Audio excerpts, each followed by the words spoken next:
single life and happily ever after. They just are not doing it for me. This is the type of mess that I am here for. Hi, I'm Alexandria. I'm your new favorite online friend, but right now you do not care about that. We're here to talk about mess. So let's start with Luke and Madeline. Madeline is 19. She's from Medellin, Colombia. She's a stay-at-home girlfriend, what I like to refer to as a stay-at-home bat. She also has a wild laugh. Luke is 30. He is from LA and he is a mining engineer, which is exactly what it sounds like. Basically, he extracts minerals from the earth.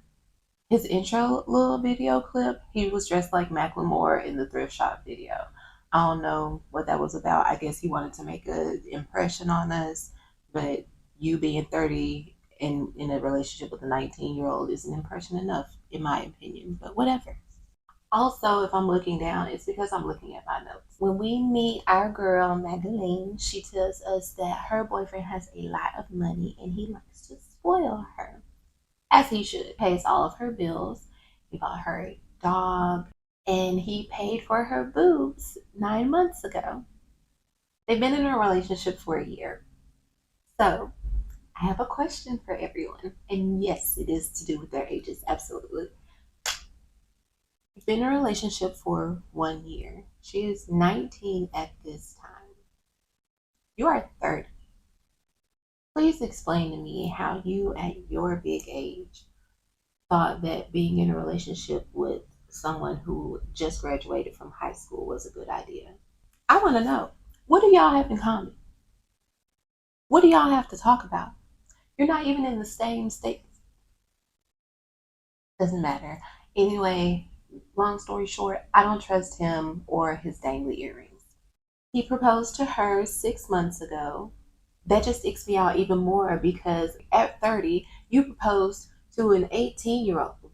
So someone who just graduated from high school. What's up?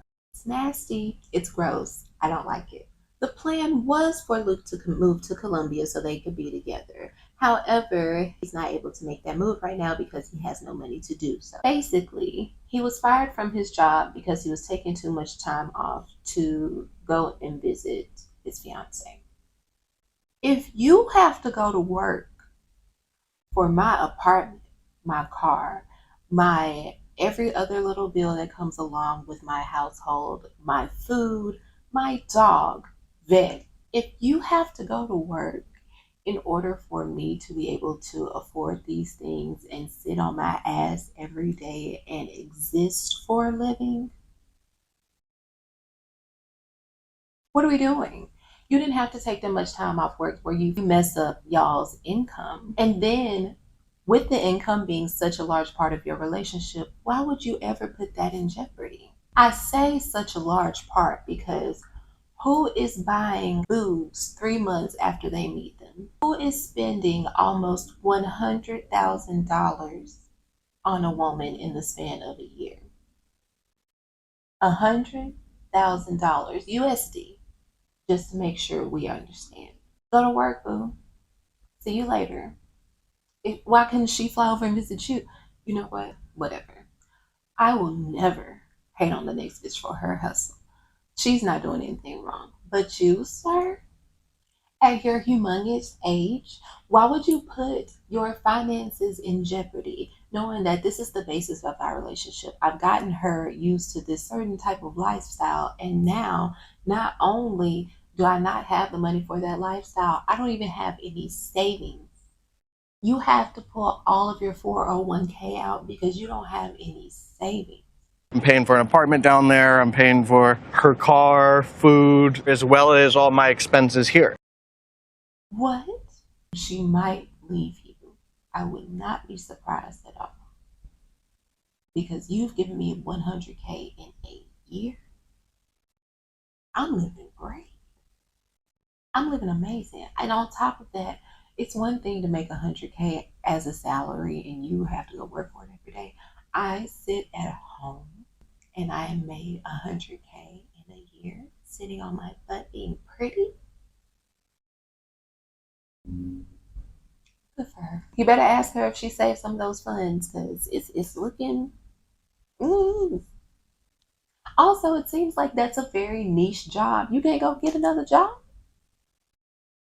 Like, postpone your trip to go visit her and get a job. Priorities. Your priorities are all messed up, and you're 30. Child, child. Let's see who the next couple is. Look at my notes, child. Anika and Kyle. I could have sworn that she kept saying Ani. I'm calling her Ani because when I watched it, I didn't hear the "k." I didn't see the "k." I saw Ani.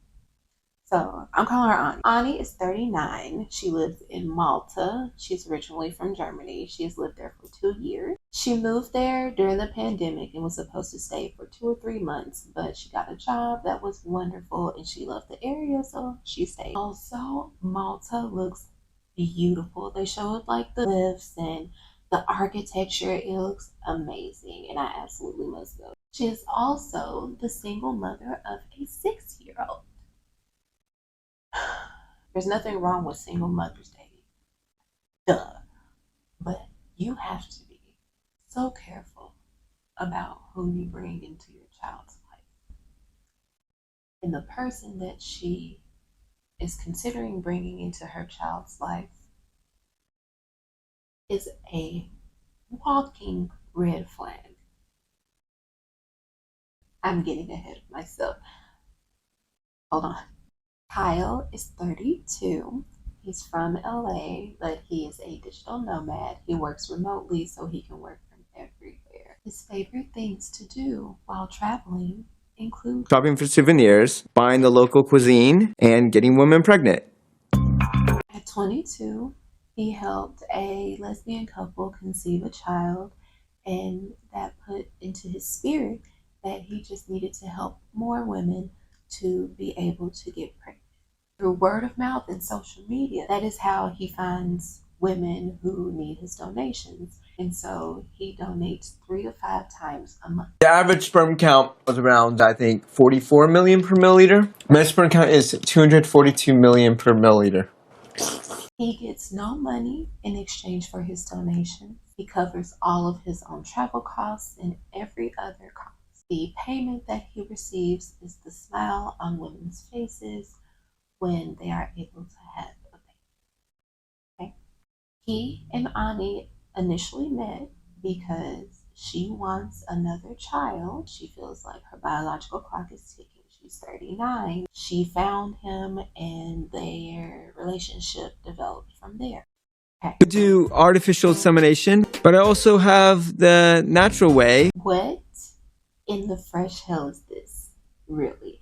It would be one thing if you were doing the regular type of donation, which is in a cup, you know, in an office with a doctor. What happened to hello? How are you? My name is. Even the turkey basting method, because that is a thing. If you were doing that every time, that would be one thing. But what? This is nothing more than a man with a breeding fetish, and he's trying to disguise it as him trying to help women be able to have babies. And I'm disgusted. I don't think anyone has presented themselves as such a red flag in such a short amount of time in any iteration of this show. And we have Sarper, we have Ash, we have Pred, like scary, terrifying. Ma'am, why are you talking to him? Because she is aware. Yes, she knows that he provides either in a cup or direct deposit. And she's like, the direct deposits would have to stop if they choose to continue their relationship. I would hope so. Had he been someone who genuinely wanted to help people be able to have children, and this was really something that he felt moved to do in the usual way, not the direct deposit way, and then they met, and then this romance developed, it would be a cute little rom-com situation. This ain't cute. This is gross. I'm disturbed. So Ani and Kyle finally meet. I was hoping she would back out. Thankfully, her son is with his dad for the next 2 weeks, so hopefully he will never meet this man. When they met, it felt like when Christian and Cleo met all over again. A woman with a man who doesn't even deserve to be around her. Do not say anything bad about my sister Cleo either. We are besties. So if he himself just weren't enough, when they first meet, he like immediately starts making comments towards her. It's like it immediately no. Immediately slow your roll. Chill. I could just eat you up right now. First of all, you just got done inseminating some lady the regular way last night. Stop. I feel like nothing changed. Like, I feel like it's still the same connection. Oh, okay. And I think you're so cute. You're trying to get me in the mood already on the first day. Stop. It's gross. It's nasty. I don't like it. And hopefully she doesn't like you. This is the first time they're meeting, which is also why I don't understand why they're on this show. Why are they on Love in Paradise? This is not that situation. If it were before the 90 days, I could understand. If it were the other way, I could understand. They don't fit. I'm tired of y'all forcing couples onto the different iterations of the show when they don't fit the iteration. Stop. Then, this walking red flag has the nerve to say that she's going to be subjected to a point system. You need to earn my lovin' points. We do a point system. No, we're not doing a point system. We are definitely doing a point system. And yes, I will be providing you with said point system. Absolutely. So 3 points, you get a kiss. 5 points, she gets a tongue kiss. 10 points, she gets full on. She gets points by doing things like smelling good or eating healthy, and she loses points if she does things like smoke a cigarette or drinks wine. Love and I just affection and can't take everything. you seriously, you know. If you're a good girl, we'll see how it goes. You have to earn it. All right. The way I would have told him, we're not leaving the airport. Well, you're not. You can just go back home. I'm going to go to my home. I'm going to enjoy these 2 child-free weeks, laugh about this whole situation, and then I'm going to get my child and go back to my normal life. Who are you? How dare you? He makes me itch. I feel so uncomfortable thinking about him and talking about him and seeing clips of him. What gets me is this is all in the first meeting. This is all within the first few minutes of meeting. I would not be capable. We would not be continuing these 2 weeks. It's a no-go. Thank you for your time. Thank you for your services. Thank you. Ani basically tells him he's an idiot because he is. And then he tells her that she's so sexy when she's upset. I hope he can learn fast. If not, this is going to be the longest 2 weeks ever of my life. I hate him. I hate him. I can't stand him. I'm disgusted. Let's talk about Shawn and Alliya. This is another one I'm honestly side-eyeing because of the age gap. Because Shawn is 61. Alliya is 25. They've been in a relationship for 3 years. If it were 35, I could understand more. It's just, I don't know. Anyway, Shawn is 61. He lives between New York and LA. He is a celebrity hairstylist for film and TV productions. Alliya is 25 and from Rio de Janeiro, Brazil. When Shawn and Alliya met, Alliya identified as male, which she was born as, and her name was Douglas. About a year and a half into the relationship, they were at Pride in Spain, and while she was still Douglas got a chance to go onto a float and wear a wig and dress as a woman. That is when Douglas discovered Alliya. He put that very first wig on his head. He just changed. Shawn thought that Alliya was just a persona. When they last saw each other 8 months ago, Shawn was still in a relationship with Douglas, and Alliya would only come around sometimes. But now it's all Aliyah all the time. And Shawn is not sure how he's going to be able to adapt to that, or if he's going to be able to at all. Yeah, it's a little complicated.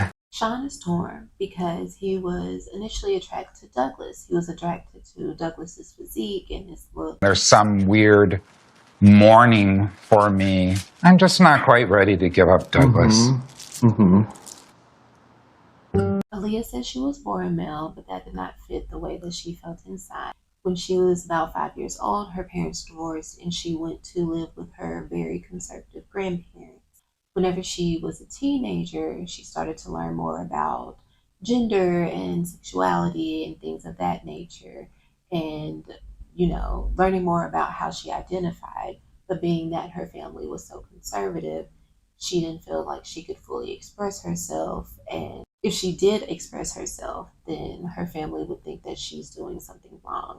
I just want to say that story is so common. It breaks my heart because it's always a case of people not being able to be their true selves due to worrying about how the people around them are going to react, and knowing that the people around them don't believe in people like them. And it's very sad. But I am so glad that she gets to live out loud now and fully be herself. Choose the name Aliyah. Meaning of the name, it's sublime. It's me, for sure. I feel very proud and grateful for the person that I am today. She wants Shawn to know that this is her, and she's very concerned about his reception of her because she has changed and she wants to be with him, but he can't accept her. Then she knows that their relationship has to end. It's a lot. Anyway, I am very ready to see the mess that is Alex and Adriano, because please tell me, what on earth would make you think it is okay to ask your woman for a threesome with her cousin? Her cousin? Why would you think it's okay to proposition any woman with that? I'm so confused. And I'm so disgusted. And we'll discuss it next time because I'm ready. I'm so ready. I also don't understand why this episode was only an hour long. Usually the premiere episodes are like 2 hours, right? And they could have introduced us to all 4 couples. Truthfully, we could have done without Super Sperm, and we could have had Alex and Adriano. Like, they don't even belong on here.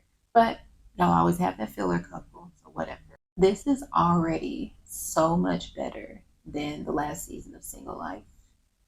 I'm gonna say it. I don't care. I am so excited for the drama that has yet to unfold because it looks good. It looks good. Okay, bye.